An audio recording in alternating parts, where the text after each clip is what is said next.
Christian Estrosi, bonsoir. Bonsoir. Bienvenue au Talk Orange Le Figaro.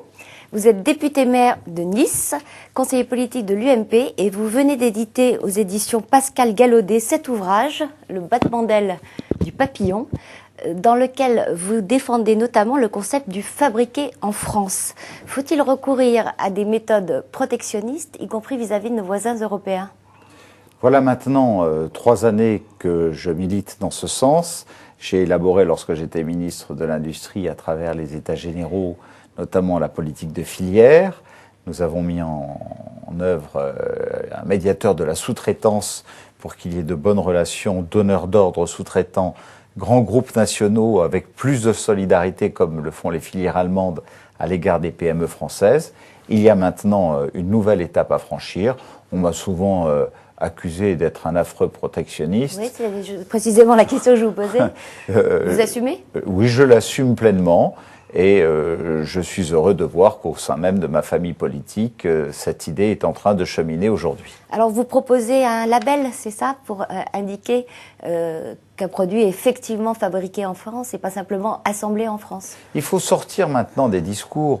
Je vois bien que lorsque je parlais de fabriquer en France, certains dans ma propre famille, et notamment les ultralibéraux, disaient que j'étais trop protectionniste. Aujourd'hui, il y a une réalité. C'est que si nous n'imposons pas des règles, nous n'arriverons pas à défendre ce produit en France. Nous devons produire en France. Peut accepter nous devons mettre toute notre énergie. Oui, oui, absolument. L'Europe peut prendre aujourd'hui des mesures qui nous autorisent à afficher un produit d'origine. Pour cela, nous devons faire voter par le Parlement une résolution. J'ai déposé une proposition de loi dans ce sens.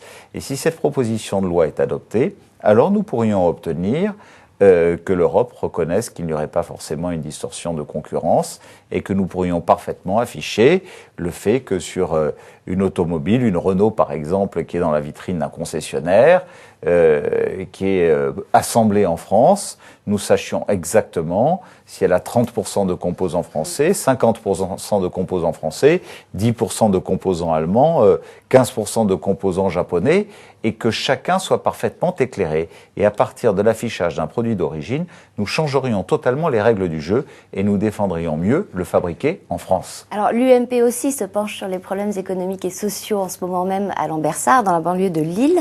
Elle va notamment proposer la création d'une TVA anti-délocalisation. Est-ce une bonne idée ? Oui, moi je me réjouis de l'évolution de ce débat. D'abord parce que d'abord la TVA, j'ai toujours été opposé. Et au moment où vous dites que l'UMP propose une TVA, là aussi j'ai le sentiment que l'UMP vient sur des positions qui étaient les miennes, non pas en faveur d'une TVA, mais on parle de transfert, mais au contraire d'un transfert de charges et de cotisations sur l'impôt sur les sociétés vers les entreprises elles-mêmes.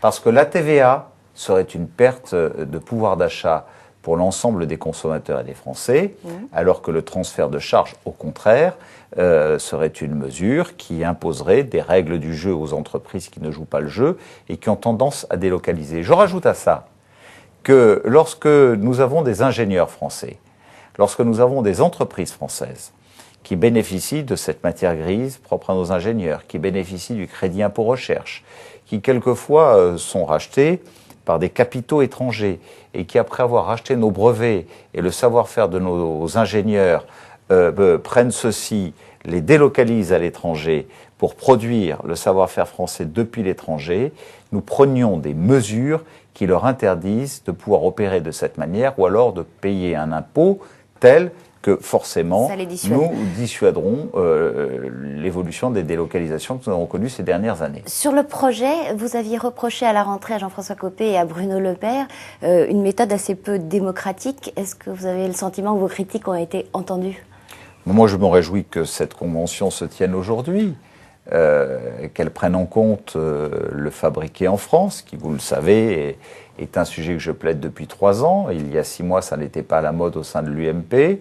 J'ai été invité à participer à quelques-unes des réunions de préparation de ces conventions.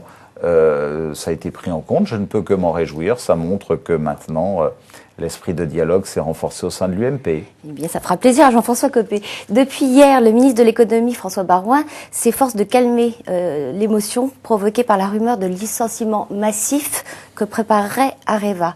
Ce matin, il a promis qu'il n'y aurait pas de suppression d'emplois, ni pour Areva, ni pour les autres entreprises où l'État a une participation. Ségolène Royal et le Parti communiste avaient rêvé d'interdire les licenciements. Nicolas Sarkozy va le faire? Moi, je vais vous dire une chose. Nous avons toujours eu une politique très volontariste.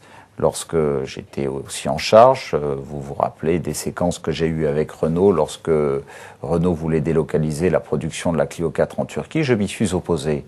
La semaine dernière, le président de la République a reçu le président M. Varin de PSA pour dire pas question de suppression de postes, notamment dans la recherche en France pour Peugeot. Cette semaine, lorsque François Baroin dit « nous serons attentifs à ce qu'il n'y ait pas de suppression de postes chez Areva », vous trouvez qu'il a raison? Non seulement je dis qu'il a raison, mais en plus je dis que c'est une exigence. Nous n'avons pas le droit, alors qu'Areva est une entreprise où l'État français est le principal actionnaire, 87%, oui. est le principal actionnaire, de laisser Areva supprimer des postes. Surtout que le nucléaire doit constituer un outil industriel d'avenir pour le produire en France, pour le fabriquer en France. Le député socialiste Bernard Cazeneuve, qui est aussi l'un des porte-parole de François Hollande, était à votre place hier. Il vous a posé une question. Pourquoi est-ce que lorsqu'il était ministre de l'Industrie, il a accepté la vente de la filiale transmission et distribution d'Areva, qui représentait 45% du chiffre d'affaires de cette grande entreprise que nous avons créée au début des années 2000? Alors, c'est vous. Bon, d'abord, à l'époque, la compétence était partagée entre Jean-Louis Borloo, qui était aussi un peu ministre de l'Énergie, oui, et le ministère de l'Industrie. Oui. Deuxièmement, je rappelle à M. Cazeneuve que je pourrais moi-même lui poser la question, quelle est la branche qui a été vendue par Areva? Est-ce que ça touche à la production? Quel est le cœur de métier? Mais quel est le cœur de métier d'Areva? C'est la production du nucléaire. Ça n'est pas la distribution. Donc on a eu raison de le vendre? Mais ce dont il parle, ce sont des câbles. Est-ce qu'on a eu raison de le vendre? Mais je vous pose la question. Non, c'est moi qui pose les questions. Est-ce qu'on a eu raison de le vendre? Je peux poser cette question à travers vous, à M. Cazeneuve. À qui est-ce que ça a été vendu? Est-ce qu'on a eu raison de le vendre? Mais à vendre? qui est-ce que ça a été vendu? Est-ce que ça a été vendu à une entreprise étrangère? Il n'est pas là pour vous répondre. Est-ce que ça a été vendu à une entreprise étrangère? Ça a été vendu à une entreprise française, à deux entreprises françaises, Schneider et Alstom, dont le métier est de faire des câbles, dont le métier est de faire de la distribution. C'est-à-dire qu'on n'a pas perdu un emploi industriel. On a veillé à concentrer tous nos efforts sur la production du nucléaire avec Areva, parce que c'était notre cœur de stratégie en matière énergétique, et en même temps on a veillé à ceux dont c'était réellement le métier de faire du câble, de la distribution, de l'acheminement, de pouvoir le faire à travers des entreprises et des industries françaises. Donc c'est bien le fabriquer en France, et c'est bien l'industrie française que nous avons défendue. En marge de sa visite à Toulouse ce midi, Nicolas Sarkozy a accusé les socialistes de mettre en cause un secteur industriel tout entier à travers l'accord qu'ils ont passé avec les Verts. Cet accord va-t-il, d'après vous, peser dans le plan social que Areva prépare pour la mi-décembre?